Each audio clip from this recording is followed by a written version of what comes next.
Let's dive into a lot of little things that will make this Pacers-Bucks series interesting. The schedule's out. The Pacers side of the bracket is revealed. There's a week between games. There's injuries. There's zone defenses. There's a lot of stuff, and we'll dive into it all, plus the numbers on today's Locked On Pacers podcast.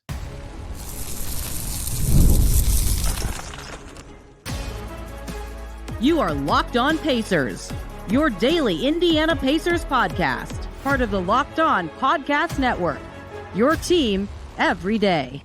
What up, y'all? Happy Thursday, and welcome into another edition of the Locked On Pacers podcast, where we, of course, talk about the Indiana Pacers. As always, my name's Tony East. I cover the team for Forbes and SI, and today, a lot to get to, and specifically, mostly looking at Pacers Bucks with a little bit of news mixed in, and with a congratulations to Mr. Tyrese Haliburton, who has some plans to visit Europe now later this summer officially. And we're going to focus a lot of little things that matter in this Pacers-Bucks series. Maybe not necessarily a specific matchup, maybe not necessarily a specific player, a little bit of that, but mostly just like little subtle things that are unique about the situation, the series, the Pacers, or the Bucks that to me could matter or be a story in terms of what the next 10 to 14 days looks like for the Pacers in this series. And we got some news that makes this the best place to start, because this is a factor for both teams, but specifically more so for the Bucks. And I'll explain why it's both teams in a minute. The first little thing that matters, the series schedule is officially out. From a news perspective, if you didn't see this somehow, it came out after the first round of play-in games were resolved last night, 2 nights ago, whatever. Pacers start on Sunday. We knew that. That's at 7 p.m. on TNT. Their second game is Tuesday in Milwaukee at 8:30. This is all Eastern time. Then they play Friday at home for their first game. So a 2-day gap there to travel. And that's at 5:30 p.m. at home. That's very interesting. It's going to be tough for people to get there after work. Triple header on ESPN. Then 7 o'clock the following Sunday for game 4. Game 5, 6, and 7. Actually, basically from game 3 to 7, it's 2-day gaps between every game. The only 3-day gap is between game 2 and 3. So the reason this matters, and I discussed this with past people who've been on the show with me, is because of the Bucks' current injury situation, and particularly because of Giannis's injury situation, right? When you get to the conference finals, even late in the conference semis, it's known when the finals are going to start, and it's known when the conference finals typically are going to start. And that's when usually you see play every other day type of schedules for these series, with like sometimes a travel day, but mostly every other day. Earlier on, it's a little more all over the place because you're diving into these arenas quicker. There's more series. There's different TV slots competing. And so there's more often series with gaps of 3 days instead of 2, for example, or just many sorts of things like that. And so if you've heard me talking with other people, the point I'm getting at is when game 2 specifically was in this series is actually significant to me, because this is just the reporting right now. But Shams said it and Woj said it. Giannis Antetokounmpo, his status for early in the season, still up in the air. Real doubt was the phrasing Shams used about Giannis's status to start this series. His calf injury was on April 9th. I have no idea how long it's going to keep him out, mostly because we don't know severity. It could be any number of specific days. Doug McDermott, if you remember, had a calf injury for the Pacers this season, right? He missed a bunch of time with a calf strain himself, and he missed 10 games for the Pacers, right? These can be more severe than others. I'm trying to look into exactly what McDermott's calf strain was, because the Bucks put out the specific muscle. Either way, Giannis's injury was on the 9th of April, right? And so if game 2 had been Wednesday instead of Tuesday, that gives him an extra day to recover. If it's Tuesday, obviously that's less time. That actually could end up mattering for the Pacers to me. I think that is a fascinating wrinkle of the series, is when is game 2 going to be? The Pacers got the most advantageous position. McDermott played on February 26th, did not play again until March 20th, right? That was a lengthy one. But that's what, this kind of stuff can lead to. Again, I'm going to look up his calf strain specifically right now. But yeah, he had a calf. That's what he had. He had a calf strain in his right calf, and it held him out for nearly a month. I'm not saying Giannis will be out that long. It's the playoffs. Injuries are different. He's been a superhuman healer for his whole life. Luka Doncic, calf injury, took less time than this. Other calf injuries take less time than that. Like when McDermott, when he talked to us in Detroit when he returned, I think he said like it can be a 2 to 4 week injury, and his was just under 4. So if it's 2 weeks for Giannis, that would be the 23rd, right? On the dot from that Celtics game specifically. And currently, that's when game 2 is scheduled, is the 23rd. So the extra day could matter a ton, and we'll have to see. But that is thing number one that's small but could matter and is now official. Game 2, I think, is an advantageous for the Pacers that it's that extra day early. Thing 2 that I think is subtle and doesn't actually matter for this series and is just something for you all to think about. The Sixers won. They beat the Heat in play-in game 1 earlier tonight. Great game. Nick Batum, he was good. They held on by the skin of their teeth, and they're in. That is the Pacers side of the bracket now. It is Pacers, Bucks, Sixers, Knicks, which is the tougher side on average, but doesn't have the best team, right? The other side's going to be Celtics, Magic, Cavs, and either the Heat or the Bulls. But the Pacers maybe can do something with that. The reason that is noteworthy, I think, if you listen to this, I said I think the Pacers probably would prefer the Heat beat the Sixers because the Pacers probably think they have a better chance against the Heat in a series. That did not happen. But I do think the Sixers have a better chance against the Knicks than the Heat. Currently, a lot of betting markets have it as like a pick 'em. And if the Sixers win that and the Pacers win, the Pacers would be the home team for the 6-7 series. That would be.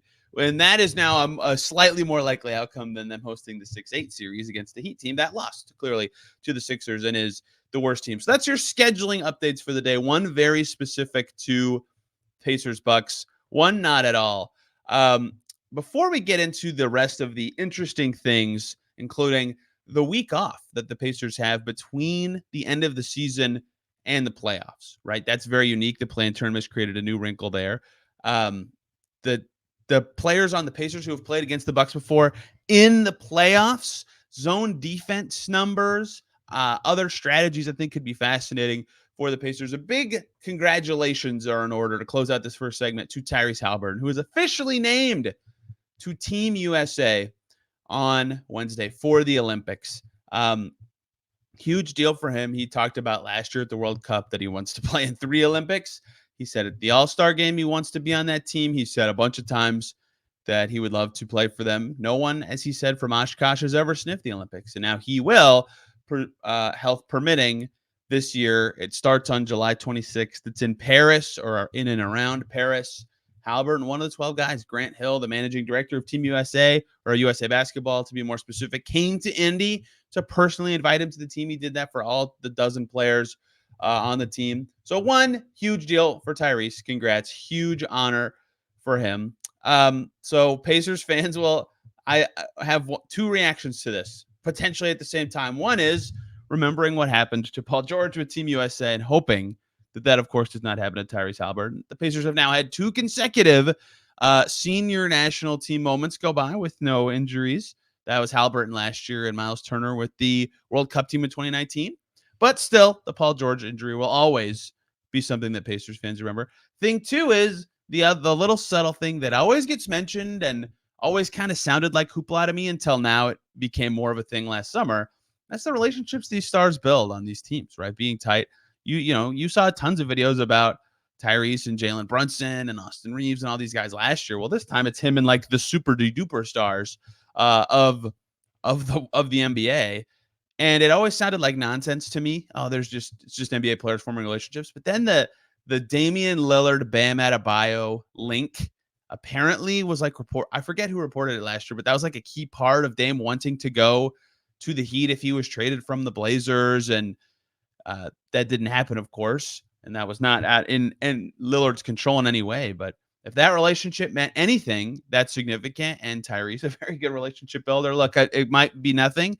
It's been nothing for dozens and dozens of players for Team USA, but maybe it's something that Tyrese, a great connector, is now playing with the absolute best players in the world in the Olympics. That will be a delight and something you'll hear a lot about here on the Locked On Pacers podcast. You know what else you're going to hear a lot about here on Locked On Pacers? Wrinkles in the series, the time off, the past experiences these guys have against the Bucks. Zone defenses got some numbers going big.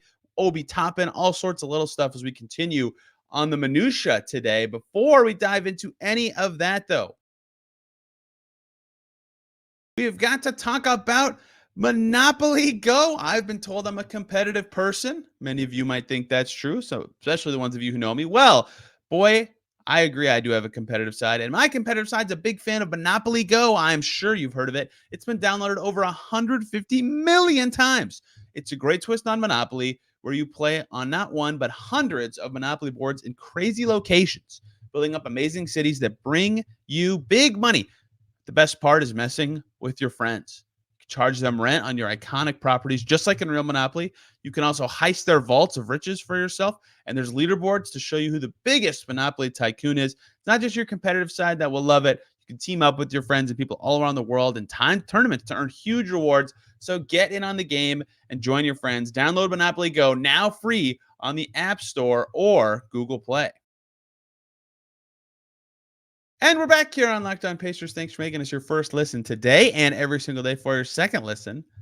I'm going to go off script a little for my normal suggestion. Locked On Women's Basketball, WNBA draft, on Monday. Caitlin Clark is a Fever. I've been doing a lot of Fever stuff this week because of that. Got to meet her at the introductory press conference on Wednesday. That's, of course, going to be massive for the Fever. And Locked On Women's Basketball, breaking down the draft and the league and the moment in women's basketball. If you want more on that and the Fever and everything in between. Great stuff. Know a lot of those people very well. Pacers Bucks. Let's talk about a bunch of little stuff. And I'm glad that there was enough newsy stuff to make this a full show, because I kept typing down like little notes like, oh, I could bring up this with somebody or that with somebody else. But stuff that I think is very relevant to the series, and I think will be something I talk about a lot during the series as it's going. But it's not something you can construct a whole podcast about. But I have enough of them now that I can make it almost an entire podcast. Something I was asking Rick Carlisle about today at practice that I find interesting. Maybe this is just me finding it interesting now, but that's because the last time the Pacers were in the playoffs was 2020. That was technically the first year of the play-in tournament, but the East didn't have a play-in tournament and the West had one game. And the year before that, the last time the Pacers were in a playoff series in a year where they hosted, there was no play-in tournament yet. And that's relevant because it used to be season ends, couple days, playoffs start, right? Wednesday, Thursday, Friday, whatever. Now it's season ends, 6 days, playoffs. That's a long time. That's a bigger gap. They have to know the matchups. They have to know the TV, all that kind of stuff. This is no commentary on the play-in tournament. What it does mean is the Pacers specifically have 7 days between their final regular season game and first playoff game, which is very strange rhythm, at least for me. I'm not used to that at all. What does that mean, right? It's kind of interesting. Like, I asked Jalen Smith about it today, and he's like, I'm ready to play. It's a lot of time to like sit with emotions and prepare. And I was kind of thinking in my head, is this any way advantageous or disadvantageous for certain teams, right? Because it's funny, on one hand, the injuries were the first thing I saw. My first thought was, injuries, right? Giannis is out. It's an advantage for the Bucks there that there's this week for him to recover where there's no games. If it was the old schedule and it started right away, well, he would miss more time in the series. But on the other hand, this is as long as the All-Star break was for the Pacers, right? They played Wednesday, then their next game, or it's 1 day less than the All-Star break, right? This is a huge amount of time off for Tyrese Haliburton to also heal from his injury, right? His hamstring, whatever was bothering him, who knows how much it affected him after the break or how much that even helped him. But if you'll recall, coming out of the All-Star break, Haliburton's very first game, they play the Pistons. He had 25 and 13. He was dunking. I wrote a story about how I thought he was back and at full health, and then he had a little bit of a wobbly stretch right after. In fact, probably the biggest slump of his career. But for that one game, I thought he was back and looked like an idiot. And then he had 17 and 10 the next game and 17 and 13 4 days later. Those first 4 games out of the break, Haliburton averaged 17 and 11. One dud of a game really ruined the stats. But like, he looked really good in that stretch. That time off, especially after a hamstring injury, can be very helpful. And so I don't know if I can consider that an advantage for the Bucks or the Pacers. I think it's a wash that's going to help the product of the NBA that these teams will be healthier, right? Dame's talked about not being 100%. Chris Middleton's missed time this season. Jalen Smith, right, had an ankle injury on the last game of the season. Obi Toppin was dealing with stuff, right? All these kind of things that are little, you get time off to heal as well. So that's not unique to either team. Both teams get to heal. Both teams get the same level of the classic question of these big gaps of rust versus rest, right? Does the rest help you more than the rust hurts you not playing? How do you avoid getting rust if you can? Like, can you make the practices intense enough? That's not really an advantage for either team, too. It's more time to prep, but it's an equal amount of time for both teams who both played the same time last Sunday and play, of course, against each other this coming Sunday. So it's hard for me to say that anything about this is advantageous versus disadvantageous for either team specifically. They both kind of impact teams in different ways. One thing was the Bucks are older, right? And they've had longer playoff runs. Those guys have different body recovery situations. Perhaps in that way, it's more meaningful to them to get 7 days off than a younger Pacers team. But that's so minor that I can't even call that an advantage. But it was interesting to hear, what Rick said about how they can take advantage of it. That they have more time. They're able to, work through more stuff and strategize their week and plan. And like, it's better for prep, but it's also better for prep for the other team in theory. So how you use that extra time, I think, is where the real advantage can come from. And, you can't be privy to every single thing a team is doing. But that was an interesting wrinkle in the series and will especially be relevant in game one, right? Does Haliburton look so spry and look more like the old guy he was this season? Or come game three, if Giannis is playing, it's like, well, if this had started earlier, he wasn't playing. I think that's an interesting tidbit about this. And specifically for the Pacers, who have not had a playoff series in the current era of the play-in tournament, a new thing for them to kind of work through for the first time as this new look team. You can hear a lot of those answers from Pacers players on the Pacers YouTube page because they are posting the interviews from practice. I find those to be, I rewatch all of them and I'm there when they're happening. Okay, thing two that I think is minor and interesting in this series. The Bucks are different than right. Derek and I talked about this yesterday. The Bucks are different even than they were in January or December or whatever. They're an evolving team. They had Mike Budenholzer as the coach last year. They're a different team than that. But something else Derek and I did mention in that conversation is they have a lot of the same players from past title teams, right? They won the championship in 2021. That doesn't sound that long ago. And I'm aware that the 2020-21 season was not super long ago. Let's be clear about the 2020-21 season in which the Bucks won the championship. Doug McDermott was with the Pacers on his last stint, right? The Pacers starting five that season under Nate Bjorkgren was Sabonis, Brogdon, LeVert, Turner, and Warren. That was their hope, right? Like, that is a long time ago. Oladipo started that season with the Pacers, right? That sounds like a long time ago. And yet, here are the Bucks with 6 holdover players still. Giannis, Athanasius, Pat Connaughton, Brook Lopez, Chris Middleton, Bobby Portis. That's almost their whole rotation. If you look back in their playoffs that year, it's basically those guys minus Thanasis, but like Wes Matthews is playing, Grayson Allen's playing. That's their team. So I say all that to say, I find it fascinating to dive back into that long ago. The Pacers have changed a lot, but the Bucks kind of have it that in terms of the guys on the team. And that matters to me because in the 2021 finals, who would be the Bucks' opponent? The Suns, with Jalen Smith on the team. He has gone through an entire series of scouting, a significant part of the current Bucks rotation in a playoff setting and being prepared for it. He didn't play in the series. He was there. He saw 6 games up close. Giannis went crazy and they lost in 6 after being up 2-0, but he's seen that. And Aaron Nesmith, the very next year, Bucks coming off the title, and there were some injuries in the series. It was an awesome round 2 series. Celtics win in 7. Nesmith did play in 4 of those games, but barely played. He was largely out of the rotation, but he saw a lot of this Bucks team up close. I think that's fascinating, right? How are those guys going to look from some prior knowledge? They both concur, right, that the Bucks are different, both because the 6 players I talked about are all older. They are 2 coaches removed from the era that they saw of the Bucks. The thing that Jalen Smith pointed out to me that's really interesting to hear, at least, is he said the thing that stands out to him most about their changes is their addition of shooting and the tweaks of shooting, because they had Grayson Allen back then, who was a really good shooter. Wes Matthews is perception as a great shooter, but isn't really that awesome. But now they have Jay Crowder, who kind of similar to Wes Matthews, like good enough shooter, has a higher perception than his actual percentage. Malik Beasley, great shooter, right? Grayson Allen realm, although Grayson Allen just led the league, but Bucks Grayson Allen realm. Dame, obviously, crazy good shooter. AJ Green, right? They have kind of leaned into this around Giannis, which makes sense. So that will be fascinating to me, is even these guys that have seen them before and know what the prep takes, They think the Bucks' big tweaks from the title team is that they're a better shooting team. They space it out more. And of course, their offense is freaking ridiculous even to this day. But I think that's going to be something that I am dialed in on in the series is how well do the Bucks shoot, right? Because they are going to, like, naturally to me be the more calm group. They've won a title. They've been there, done that. They're going to be more, stabilized during bad runs and ready to respond to certain things. They were 6th in offense this year, right? If the Bucks can get their shooters going, even without Giannis, if you shoot it well enough, you've got chances to win. So that, I think, was fascinating to hear them talk about what their prior series with the Bucks looked like and what the differences are now and what that's going to mean to them. Shooting is the biggest thing. So Pacers key will be slowing down shooters to the extent they can. The other part of this is, for those two specifically, this isn't super specific to Bucks Pacers, is they are both, Jalen Smith played 0 minutes in that series against the Bucks. Nesmith probably played 10 total. I'm just trying to remember the numbers in my head, right?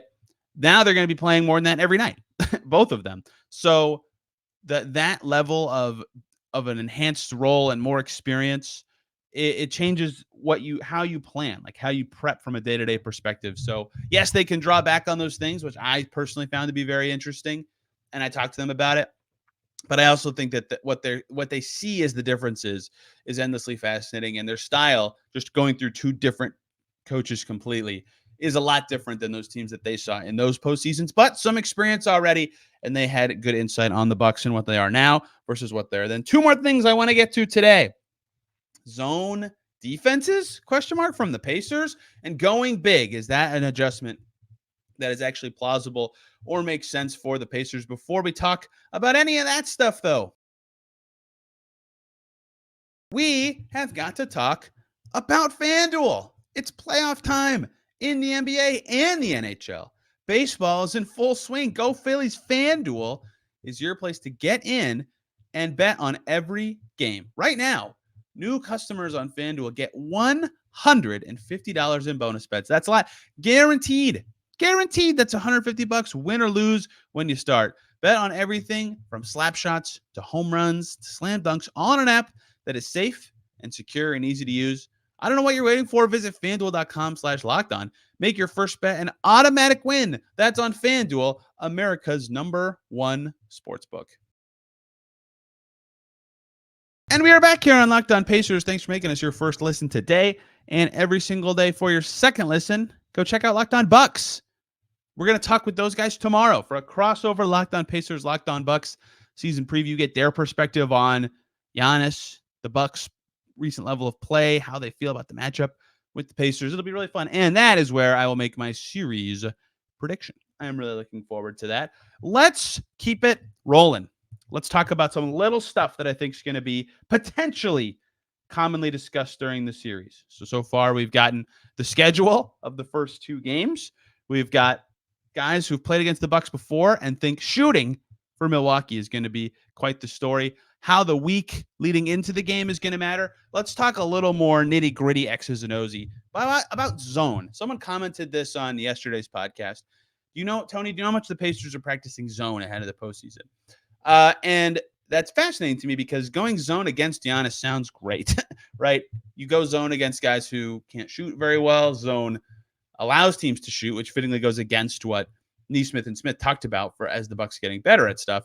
But it's something you can throw at another team to really disrupt the flow of a game or surprise them or get yourself a few gimmicky stops before you switch back. If you watched the top bracket East play-in game last night, the Heat zone changed the game in the first half. The Sixers had no answer for it, and the Heat offense got rolling, and they were up 10, more than that, late in the first half of that game. It looked like they were going to do the Heat thing where they show up and surprise everybody with a strategy and win the game, and the Bucks figured it out in the fourth quarter. Shout out to Buddy Hield, who was awesome in that fourth quarter, found some driving lanes, key passes, and Buddy Hield's streak of 632 regular season games with no playoffs is over. Congrats to him. Either way, that was but that almost didn't happen. He almost won that game mixing in the zone, even against a Sixers team that has good shooters on the team. Nick Batum was raining in threes, obviously Hield. Lowry can make threes. Embiid was making threes, right? They have good shooters, so it can be an effective weapon. And so can the Pacers mix it in? Should they? I think the only times they should, and the answer is yes, they should. Carlisle, of course, tactically known for his zones and thought of. for what he did with them against the Heatles back in the day. Here's the thing about the Bucks, though. Because they have stars, plural, who are good at breaking down defenses, getting into the teeth, and setting stuff up, they are really good against the zone. They only face zone 2.1% of the time this season per synergy. They averaged 1.2 points per possession, over 1.2 points per possession. One of the best in the league, ranked as excellent on synergy, right? They shot 51% from the field, and effective field goal percentage of 63.7, 65.7% true shooting, if that's more your thing. They can tear it up. They have the size to do it. They have the shooting to do it. They have the smarts to do it. So zone for the Pacers, because of that number specifically, where the Bucks are good against it most of the time, I don't think it's something they could do as much as what we saw the Heat do, for example, tonight. They can't just sit in zone for 3-4 minute stretches and go, Giannis can't shoot. We're going to make him get into the teeth of a defense and make somebody else beat us, right? That hasn't worked against the Bucks, or at least the numbers suggest that they are too talented for that to work. They can throw it in for a possession 2 or 3 before a timeout, before a sub, before an adjustment, and find some success. But in terms of what zone's going to look like in this series, I think there's going to be a perfect balancing act from the Pacers of not using it too much, but still sprinkling it in at times in a way that really throws off what the Bucks are doing. Or maybe it's press man, drop back into zone, and then don't press and go zone, and then press man and drop back. And that kind of stuff forces an offense to think for just a second, and that can be really valuable in these series. But I wanted to dig into the zone numbers, both because of that comment and because of watching the Heat use it to absolute perfection, as Eric Spoelstra always does. But Carlisle has had success with it too, right? It's something that he is sort of known for in his postseason successes. The last thing I want to talk about as a wrinkle that I'll be curious about in this series is going big for the Pacers. And this is kind of going big and going small at the same time, right? But it's like, could there be a lineup with, Nesmith, Toppin, Siakam, and a center, right? Or Toppin, Siakam, and Nesmith is a little different going small, but ways to make Obi Toppin specifically more useful in this series. And I think going big specifically is the best way to do that with what I just described, right? Nesmith, Siakam, Toppin, and a center, whoever it is. Likely that would be something similar to the starting five, but that vein, if you were listening to me talk with Derek yesterday, like there's not a good, easy spot when you look at the Bucks roster and front court rotation to put Toppin against them, unless he's guarding someone who is shorter than him. And that's more possible if there's a lot of other tall players who aren't getting so burned in their matchups on the floor. Like if Nesmith is your 2 and you can put him on the 4, whoever it is, maybe you can hide Toppin somewhere else, right? Like if you can find a way to have Toppin be on a Malik Beasley, that is the dream. But that's really hard when he's naturally in as the 4 for the Pacers. But if he's in as a 3/4, or if Siakam's there to guard for us and he can guard the 3, that feels more plausible. And so all that's to say, I think Toppin's like kind of right. He's been one of the most efficient players this season. Like if he's not as valuable because his defense is so putrid, or it's hard to find the right spot for him in this series, that's going to be tough. If they can be creative with their lineups in a way that makes it easier for him on the defensive end, then they can keep him out there and find those uses from offensively, where his shooting, his ability to fake those handoffs and attack. Of course, he's made like every 2-pointer he took this season. It felt like that kind of stuff can be more valuable. And I clamored for this lineup a lot this season, mostly because I wanted to see it for the data reasons. And we did see it a few times. But just in general, Nesmith at the 2 is big and disruptive. And like he could still guard Lillard if he's out there instead of Nembhard. And so there's a lot of ways it can work against the Bucks specifically. And there are drawbacks to any unique wrinkle like that. But I wonder if that's something the Pacers turn to if they're kind of desperate in this series, or early in the series if they're looking for something to really throw off Milwaukee. If they go, all right, let's go big.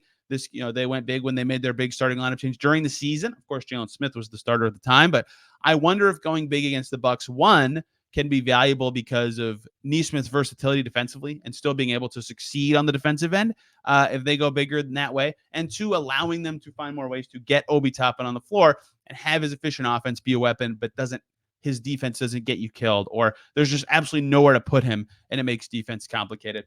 That is all my little wrinkles. And I have a feeling some or all of these things will be brought up, not just during the series, but even before it still. They're all going to be factors. Some of them affect the Bucks and the Pacers equally. A lot of them unique to the Pacers, and I can't wait. I can't wait for the games to start. I'm bummed that there's still 3 more days, but plenty more coverage coming here. We'll do a crossover again with Locked On Bucks. I'll do a weekend episode with somebody else, really diving into game 1 specifically, setting the tone, not wanting to be the first team to adjust. Probably won't do 2 episodes this weekend. Then we'll dive in when the games actually start. There's going to be so much endlessly to talk about as the series gets going. And I'll be in Milwaukee for every game that's played up there this series. I'll probably just podcast right on Fiserv Forum floor for you guys. So you'll get lots of up-to-the-date information. Hope you guys enjoyed today's show. I had fun putting this together, diving into some numbers, being a little creative with stuff that I think is important or will be interesting during this series. Again, tomorrow, you'll hear from the Locked On Bucks people in a crossover, get their perspective along with mine as we look ahead at this series. It's endlessly fascinating, and I can't wait. Thank you guys a ton for listening. You can find me on Twitter at Tony R. East and the show at Locked On Pacers. Till then, everybody, have a wonderful day.